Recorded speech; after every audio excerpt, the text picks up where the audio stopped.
Welcome to the next episode of the Assembly Line podcast, the place where industrial businesses come to tell their story and give you the tools you need to become an effective business within your space.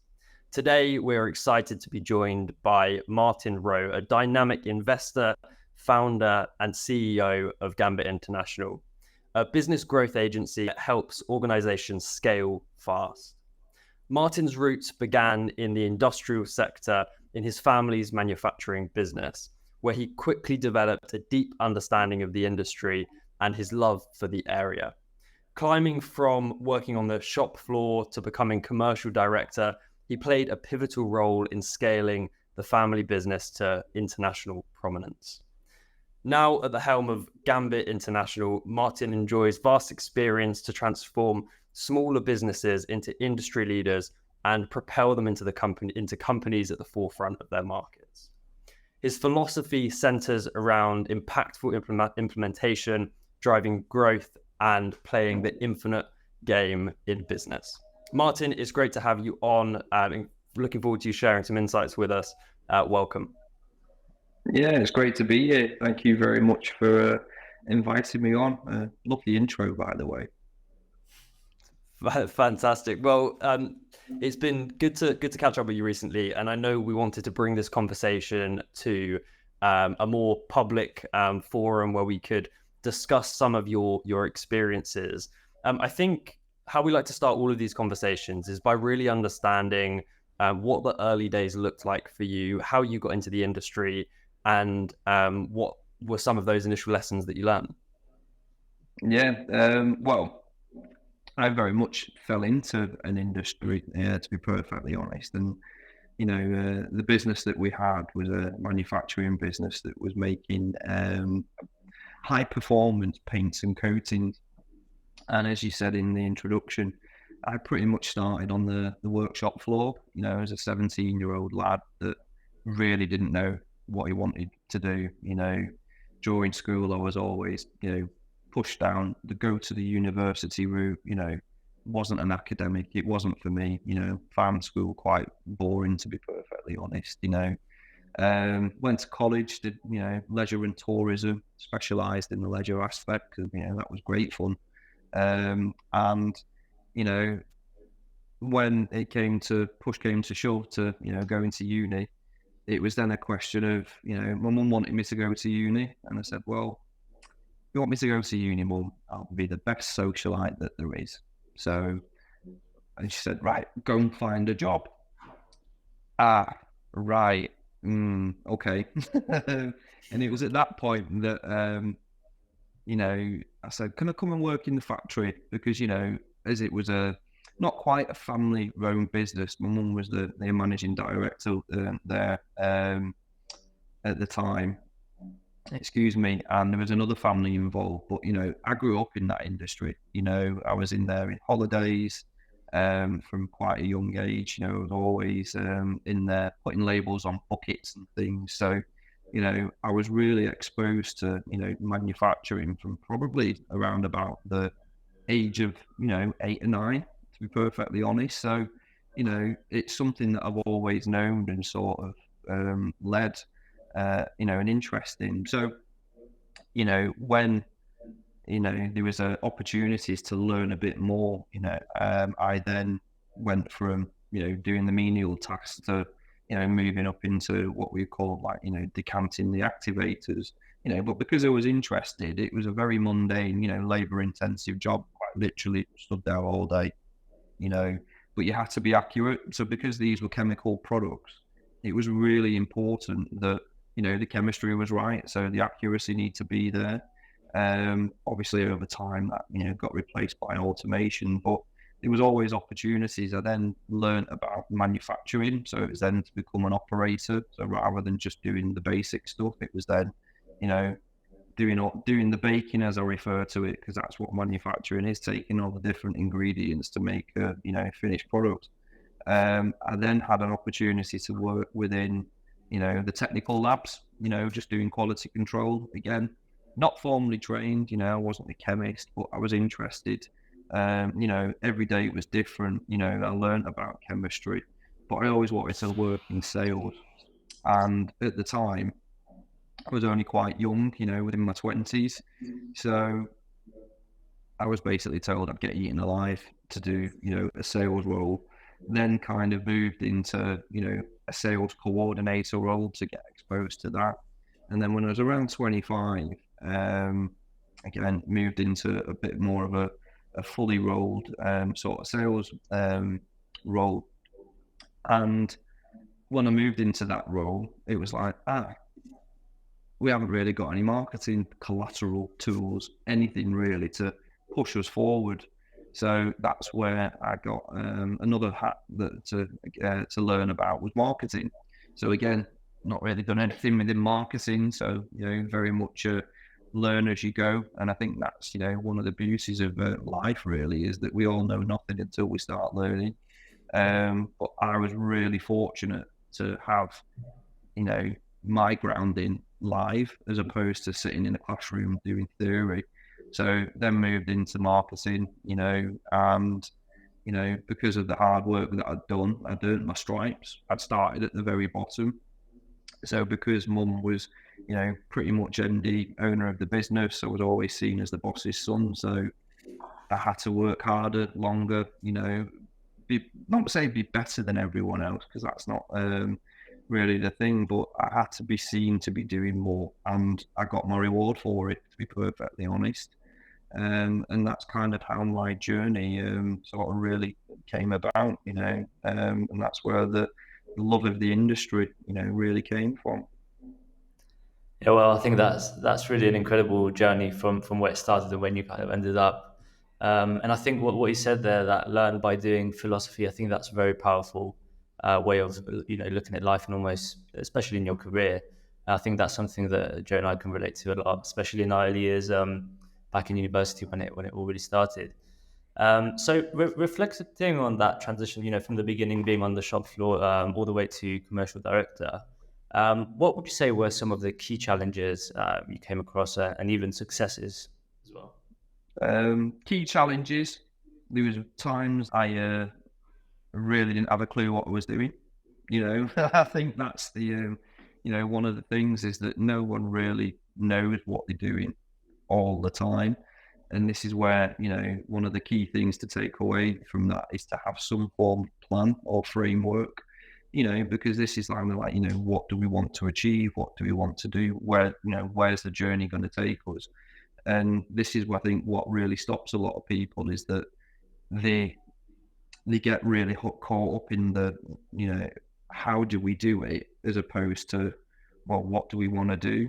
Because the rest is academic at that point. So once you've had, your goal and your destination, our goal was always to be, an industry leader. But, you tell me a company or show me a company that doesn't market themselves as an industry leader. Apparently we're all the best. Yeah, but this is always the thing is that, we were a small business in, an area where there was a lot of big players, so our business went from, quite small up to, a £6.5 million business. And it was at that point, you learn about all of these challenges.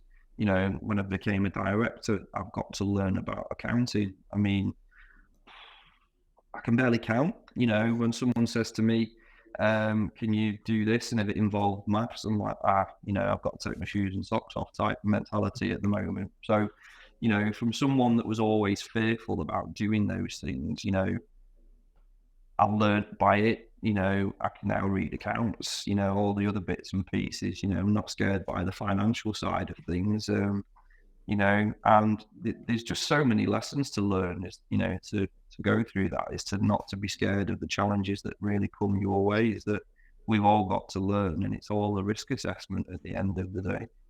Yeah, I think the different skills, the different areas that you develop in throughout the journey, they almost can't be predicted prior to starting. So one of the best ways to approach it is learning them on the job, is approaching them in the right way at that point in time. And I would say that's a skill in itself, being able to pick up those almost reactive segments of knowledge that are needed to execute and work properly in your role. So that's really interesting. I mean, based on your experience in a director role within a industrial business, within a manufacturing business, what are some of the key characteristics that you think you held during that point in your life to drive that business towards success? And I know the business in the end was acquired, which you might want to touch on briefly, but what were those key characteristics, and how did you exhibit them when you were heading into that factory every day? So I think, the core thing that really starts from, it actually isn't myself, it's the team around us. So, we had 4 directors of the business, which, were the real linchpin of, the thing we had. My mum, the managing director, who was very much the driver. Our sales director, Jeremy, very much a soldier. If you said to him, you need to be in Bristol at 5:30 tomorrow morning, living in Manchester, he'd just go and do it. He would do whatever was needed to be done from that, and a really good, font of knowledge. We then had Jonathan, our financial director, the voice of reason. I was always the one that wanted to spend, and he was always the breaks, so you always had this rationale, and it's always, so there was always a really good balance from that. So, that was one of my first lessons that I really had, was to ensure that, you get that board level right. And then, from that, it's very much, about interpersonal skills. And I think one of the key characteristics when people talk about leadership is empathy. When you sit at the top of a business or at the top of a tree, there's a real risk of that running away with you. People say there's a fine line between confidence and arrogance, but I always try to pride myself on being the person that can sit and be empathetic to the person that's talking to me. Listening to people's problems. I mean, gosh, we spend most of our times at work, don't we, as opposed to in our personal lives and the weekends and things. So it's kind of like the second family, the family that you've really not got a choice over, to be perfectly honest. But having that ability to connect with people, listen, and just take on board what other people say. And I think that's one of the other key things that helped drive the business was, even though I'm known as an ideas and a problem solver, the real art and skill to what I actually was doing was listening to what people were telling me and, taking the action on board from that. So, again, the amount of times that I've sat in boardrooms with people, and it's always, a business owner that's trying to fix the problem. There was a book, Simon Sinek, Leaders Eat Last. And the whole philosophy about that book is to, listen to what people tell you. Don't walk into a room and dictate to people. It's actually let the people tell you, and your job as a leader is filter that information to take the best course of action. Great example of that is that if we ever wanted to do process improvement, we'd ask the operatives, because, the fundamental question that we'd ask is, where do you find, opportunities to go for a quick fag? Where can you find that 5 minutes? And, if we're mixing something for 30 minutes, then like, well, it doesn't need to mix for 30. We can actually do it in, 20. So I know I can leave it there, sneak off for a smoke round the corner. And, so all of a sudden you've got a process improvement that you wouldn't know about. So, if you sat in your ivory tower, you don't know about these things. And it goes for any business, is to listen to the people, whether that's, an industrial business or a services-led business. It really is, that starts and stops with how you interact with people. Absolutely. Yeah. I think it's so important to have, that almost dynamic team that you can trust, but that they're also comfortable with each other and like openly talking about what they're thinking, improvements, incredibly important. So looking forward in terms of where we're almost seeing like the industry moving into, what would be your thoughts in terms of how that's like shaping up to be? Well, the industrial businesses are always seen as like dirty, grubby businesses, aren't they? And there's such an emphasis on technology and fintech and all these other bits and pieces. However, as I look around this office, if we didn't make anything, I wouldn't even be sat in a building. I'd be sat on the floor outside. So without these key aspects, and people talk about what we make, and I think there was a politician that said at some point in the past, manufacturing's dying in this country because we can just get everything from China. What a great idea. Not and there's a real opportunity for the innovators and the ones that I was at a business yesterday that's an engineering company, doing a couple of £1 million in turnover, employs 12 people, backbone of Britain, to be perfectly honest, and it's more of those things. But the people, when I spoke to them, like, I love what I'm doing, because I'm doing something. And I know that we work in a services-led business, but the guy that ran the business was actually an ex-lawyer, and he just said, when I'd had enough of law, I want manufacturing fascinated me. I wanted to do something that I could, hold in my hands and was tangible.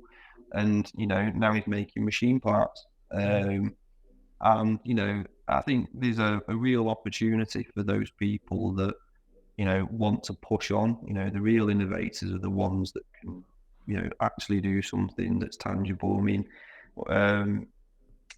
that always gets led into different parts of the businesses as well. So my own role at the moment, I go into all sorts of businesses, but first and foremost, manufacturing gave me a skill set to look at things critically and, be process driven, which a lot of businesses aren't.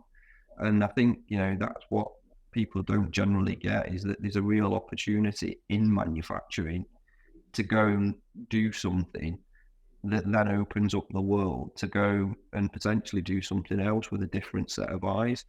And, the big problem that we've got is that it's not something that's pushed on or taught about or talked about enough in schools at a lower level. Again, it's always the academics of what do you want to do, go to uni, be a lawyer, be a doctor, be one of these things. But what about the people that potentially can't? Because, me being a doctor would have been hysterical, I think I would border on Dr. Death, to be perfectly honest. Definitely wouldn't have passed medical school. So people that wanted to be interested in, doing something, I've always been, a tinkerer, someone that wants to do something with my hands. That's where I think the industry can really lead, is that if we get the education piece right, manufacturing in this country could absolutely fly, particularly if the government decide to, give us a bit of a break. Yeah. I mean, I think we are seeing some financial incentives, let's say, especially when it comes to the sort of sustainable side of manufacturing and the drivers associated with that in some recent sort of funding that was offered. But it still is very much seen as something that just happens, almost feels like it's a bit stuck in time. It feels like it hasn't progressed as fast as a number of other industries and sectors within the UK, which is having a fundamentally large impact on efficiencies and therefore profitability. And I think when companies start to understand the impact that streamlining their operations, making the changes that you've kind of outlined so far, looking at technology, looking at the possibilities of AI over the coming years, and really embracing those, that's when they become more profitable, simply because they can increase their output, they can increase their the amount of units that factory is providing every day, which is obviously a benefit to everyone involved. In terms of those progressions, in terms of those technologies and the development and integration of those into businesses, how do you think emerging technology, and I know you've identified yourself as a bit of a technophobe in some ways, Martin, but in terms of these businesses that you walk into, like, what are some of the technological changes that you're seeing? Are you seeing people embrace those, or do you still think there's a level of resistance there? There most definitely is. Particularly when it comes to how technology can help. And a big one for me is AI. You've touched on. Everyone talks about AI, but it's actually been around for quite a while. But even the basics of people that are using spreadsheets, without the right bit of kit, and I've spoken to some, quite large operators in the past, and they still work from spreadsheets, and they actually employ people to go around and sit in all the different meetings to make sure that everything's coherent, because the system doesn't work. And I think that's where there's a real opportunity, is that as machine learning gets more advanced, the software doesn't necessarily need to be overly expensive. And again, if I put manufacturer's head on, or just business owner head on, until we know what something is, we always just immediately think it's too expensive. And certainly when I was in the larger corporation that acquired the business, before we did anything, we had to raise things like business cases. So all I can say is that as the quicker and the better technology advances, the quicker we'll actually be able to get more innovative products out, because that's essentially what we're doing. We're finding ways to process improve, to actually have something that can be outputted quicker, at a higher quality, and then therefore hopefully at a lesser cost, because that's where the efficiencies really come in. Is that people get caught in a race to the bottom so much, but actually if they can make quality products in a reasonable amount of time, there's a real opportunity there for people to make good money. And it isn't always about low margins, it's about finding where the niche is. And again, the only way you can really do that is technology. Without technology you don't have it. And even again from the product side of things, when we say about technology for process improvement, but there's actually the products themselves. So again, we were working with chemicals, and there was always advancements. And obviously with the coatings that we were putting down, traditional coatings, the more cost effective ones generally would dry overnight. But as technology advanced, we could produce coatings that were no to low odor, UV stable, and return to service within 3 hours. So this is where technology really improves, is that yes, the products become more expensive, but then there's a real trade-off. But so now ultimately what we're giving people is choice. So you can have a cheaper coating, but your process takes longer, or you can pay a premium and have your area back in use. So now there's a decision that people can always make. And I think that's always the key, is that the advancements in technology enable us to make more defined choices that help the businesses in whatever way suits them, whether that's saving on time or cash flow. So I would just basically say we live in such an exciting age that people don't really capitalize on the opportunities that are there. Yeah, and I think this kind of leads us into the marketing side of things, and how manufacturers can get better at positioning their products in effective ways to those audiences, getting across those selling points. So first off, I'd be interested to hear a bit more about your I suppose your marketing related background and expertise within the business, and any examples that you've seen or potentially been involved in over the years where marketing has made a fundamental impact on a manufacturing business. Yeah, no, so I've got some really good ones for that. Is that, as I alluded to before, I wasn't a marketeer by trade. I've not really been, sat in a classroom and dictated the theory of things. So when, we started to look at marketing, and now it's looked at it from a logical way as opposed to, what do we need as opposed to do everything. And, typically speaking, manufacturers and people in the industrial industry are really bad at marketing, really, really bad, because it's always an afterthought. And again, a conversation yesterday was that, I had with another gentleman is that, he was pitching as part of a PR agency, for 15 grand's worth of work to help them, get exposure. And during the meeting, someone came in and said, can you just sign this purchase order? And this purchase order was for about 98k, for a new bit of equipment. And the MD just signed it off. There we go and get it. We need that. But yet they're arguing about 15 grand to actually get the product out the door. So they know they need the machinery to make it, but what's the point if it's just going to sit on a shelf? And I think that's where the real power of marketing really comes in, is that, get the marketing right and your sales process becomes so easy. And, this is where I've always, tried to help people and, direct them, is that the marketing is the bit that goes out there and catches people and draws people in. And then either the sales people or the sales process, it's just basically now about converting. And again, this is where I think, the sales and marketing thing is people don't understand how it really fits together.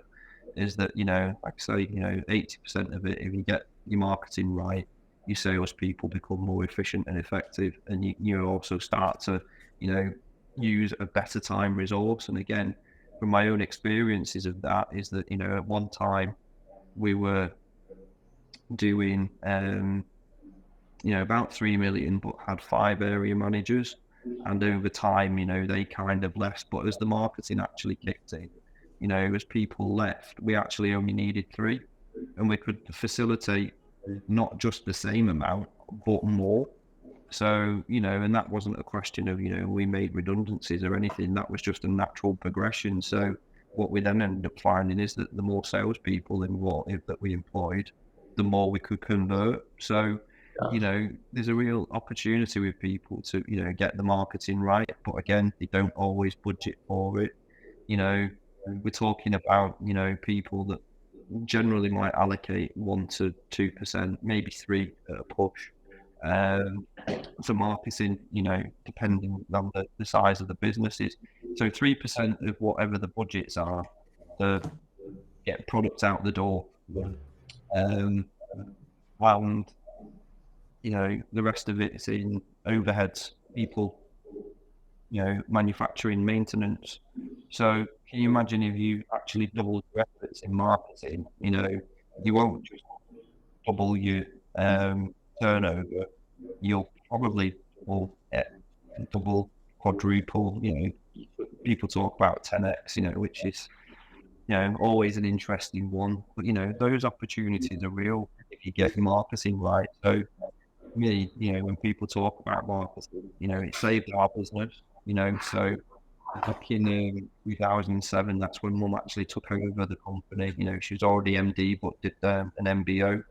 And then we obviously had the financial crisis that happened, but in 2008. So Mum had put everything on the line, remortgaged the house, had two children to look after, and it had to work. So literally in about 4 months of that happening, she's just bought this business, taking the biggest risk of her life. We're now in the worst recession and financial crash that's ever happened. But actually, what really saved us was the marketing and the fact that we were visible. We actually used to say that the industry is the best kept secret, and we used to say it with such pride. But now when I look back, I go, what an idiot. Best kept secret. Who wants to be one of those?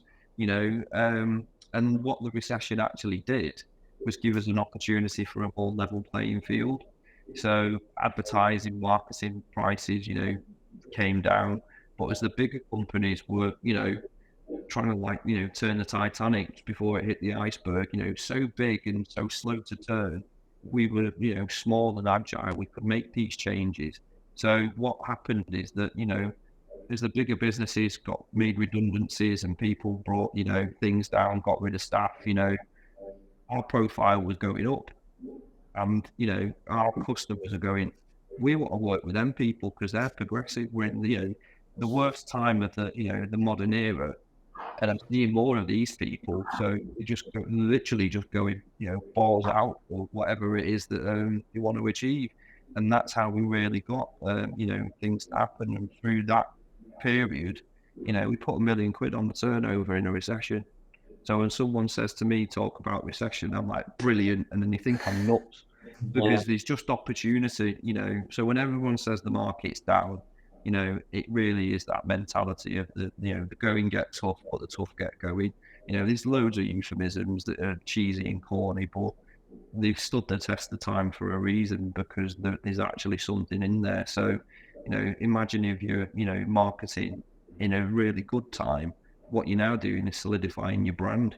You're actually pushing up market price because people want to pay premium, again, big things that manufacturers probably end up doing is that they go in the marketing circle of things like, PPC, SEO, and all the other bits and pieces. But actually, it's, money's better invested in other things like email campaigns.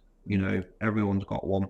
Not everyone's always searching these things, but, there's just such opportunities out there for people if they get the marketing right. So for me, it's the most important thing within a business certainly to get the products out the door. Yeah, it's interesting. I mean, unfortunately, it is in these like difficult times that it just really pushes people and businesses to actually start, like doing things. And one of the things I always think about and almost worry about the industry in the future, like one direction or one possible outcome that it could have, is if like a lot of these business leaders are just not taking on board or maximizing the technological opportunities that are out there, or hiring, let's say, the right people, like young people into the businesses, then for me, I see it almost like a risk of losing a lot of the small players in the industry, which obviously add a lot of value and innovation, I think, to the table. And then it would almost leave the big fish in the industry, which I don't think is necessarily a good thing. So I'd be interested to see what almost are your thoughts on that kind of outcome. Yeah, I mean, I agree with that, but I think, it goes back to an educational piece, because a lot of business owners have generally been really good technicians. They do something and, they might be an engineer within an engineering works and, they get elevated and then they end up being a business owner. They're not exposed to what really works. They know what they know, and that's the same for everybody. And this is how obviously the bigger players really operate, is that they build teams around them of, people that know. And I think, one of the other sayings that really, give an opportunity to people is, when we talk about, aspirations for businesses and, trying to future-proof them, is that, I always try and be the dumbest person in the room. And, when I've explained that to people, and some people don't actually understand that, and they're like, well, why do you want to be the dumbest person in the room? It's like, because I just want to make decisions. I want someone that can tell me about marketing, someone that can tell me about sales, and someone that can tell me about operations. And I definitely need someone that can read accounts better than me. And, to tell me when we're heading towards the Titanic, or when we can invest in, some crazy harebrained scheme to, really push the boundaries of, what it is that we're trying to do. Because again, when you talk about these bigger businesses, is, a lot of the innovations come from the smaller businesses that end up getting acquired to go into a bigger business, because that's essentially what happened to us. Yeah. I think that's interesting. Like, one of the worries though is that this sector, and we've spoken about like the promotion of the sector and the education around the sector, but one of the worries, and it's a really fundamental one, I think we've spoken to a number of people about it, is around the future of talent within the space. Like, you've got a lot of these really talented engineers, these great, incredible people that understand the products like the back of their hand, but the lack of almost mentorship and the lack of younger people being brought into that sector, it almost creates a challenging dynamic for the future of these brands. They've got an aging workforce that is very difficult for them to recruit into. And without the brand, without the correct positioning of the business, it just further exacerbates the problem of recruitment. So it's like, the question is, where do these businesses go? What do they do? If you were a MD of one of these like smaller sort of 2 to 10 million pound turnover businesses right now within this space, what are some of the types of conversations that you would be having with your teams internally? Well, the big thing is that you know, you've got to have your vision. You know, you've got to have that, you know, forward vision of what it is that you're actually doing, why you exist, and, you know, why that business will potentially exist when you're not even here. You know, so this is where a lot of businesses that, you know, again, if they've been around and they're making money, you know, again, I've spoken to people where they don't know how they make the money. You know, they're like, we're doing 2-3 million quid a year and we don't know how. You know, so they're good at what they do, is basically, you know, they've got good products, they've got good connections, but they always keep hitting this ceiling, you know, so they can't get over that. And it's exactly like you were saying about, you know, talent. So you've got all of that, you know, knowledge within a business when it's aging, but you've got no one coming in to learn. So you've obviously got, you know, things like apprenticeships that work really well. However, you know, it all comes back down to marketing again. You know, why does everyone want to go and work at Google, for example? You know, it might be Facebook or something now. Big office out in, you know, San Francisco or California, wherever it is. They've got beds, they've got this, they've got that. You know, they've got a big, you know, counter with the, you know, breakfast cereal on and all the other bits and pieces. So again, it seemed to be cool. It seemed to be fun. You know, no one really wants to go into, you know, an engineering business that's a bit grubby, you know, smells of machine oil. But that's always, again, on a, you know, a forward facing thing, because again, there's some great engineering businesses that have really got, you know, talent really underpinned. And that's because they invest in the people, they've invested in marketing, they're out there, they're visible, they're in schools, they're in universities, you know, they're drawing people into them and going, I like this, you know, because even though when I say it smells of machine oil, there's people that like the smell of machine oil, and they're the engineers of the future. You know, they're the ones that really want to get in, and what really attracted them is people that marketed the businesses properly. So again, when it comes down to marketing, it really is a question of, well, we're not just marketing to sell, we're marketing to create legacy. And the way that you can obviously do that is to get your talent right and, you know, identify what it is that, you know, you want to go. I mean, again, you know, would you get on a ship if you said to the captain, where are we going? And he said, oh, I don't know. You'd get straight off, wouldn't you? You know, 100%. Imagine if you're, or even on a plane, if you go and it's your pilot that's come on and it's going, oh, good morning, ladies and gentlemen, we're going to fly to, I'm not really sure. Yeah. I mean, that instills confidence, doesn't it? You know, so again, you know, just the basic of having what that mission is, what we're doing, what we want to achieve, how we're going to get there and when. And that's what people really jump on board to. So, you know, I would say to people, if people haven't communicated that or have, you know, put that vision in place for business, you know, their own business, that's the first place that they need to start. You know, set what the objectives are, where they want to go, and get everyone on board. Because again, there'll be people that are in a business that don't want to be part of that vision, and that's where you get the slowdown as well. So it's not just managing talent, but it's managing the people as well. And, you know, it's not for everybody. You know, some people want to be small and work in a small business. You know, that's what happened to me. And our business is that we were acquired. There were some people in there that said, I don't want to go and work in a bigger business. I don't want to go to, you know, working in Bolton because I, you know, work in Stockport. It's too far for me. It's not good. Brilliant. You know, there was a vision for what we had for the business, but, you know, people had the opportunity to get off the bus and do what was comfortable for them, because again, it's that choice. Without that choice, people just feel that they're dictated to, and we all know what happens with dictators. So, it's not pretty. They're generally assassinated at some point, and that's, they are not good for anybody. No, definitely not what you want as a business owner. So yeah, I completely agree. That's a really interesting summary. So marketing is definitely important there, and I think at the forefront is obviously, as you say, that vision, that direction.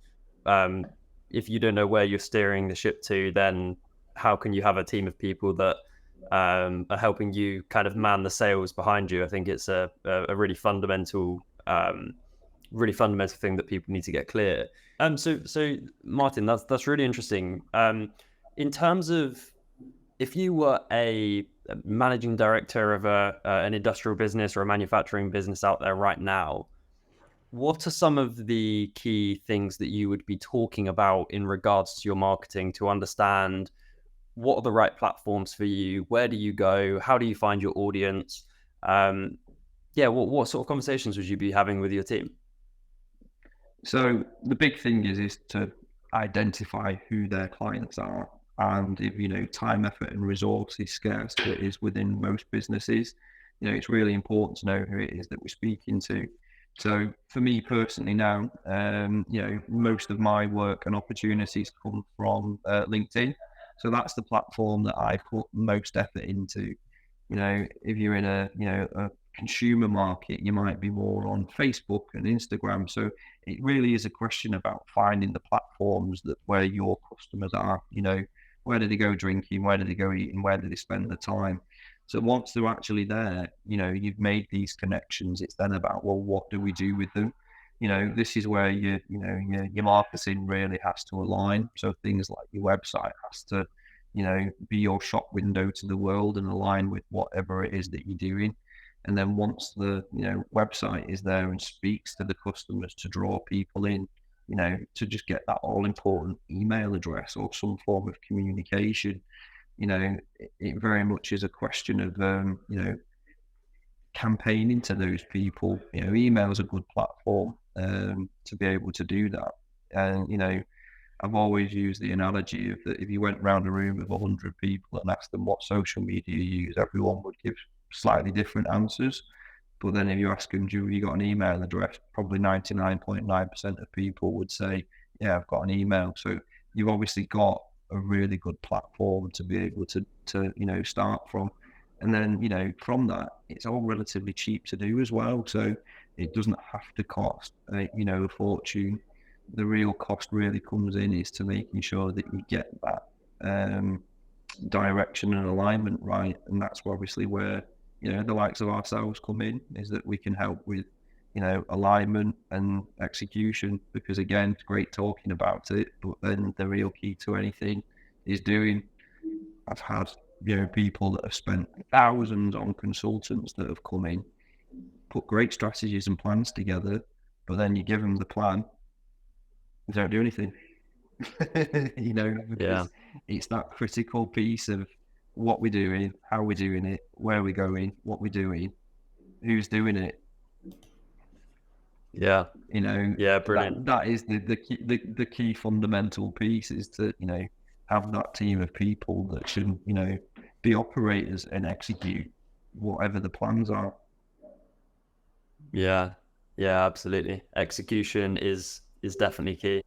Martin, it's been great to cover the broad range of topics with you.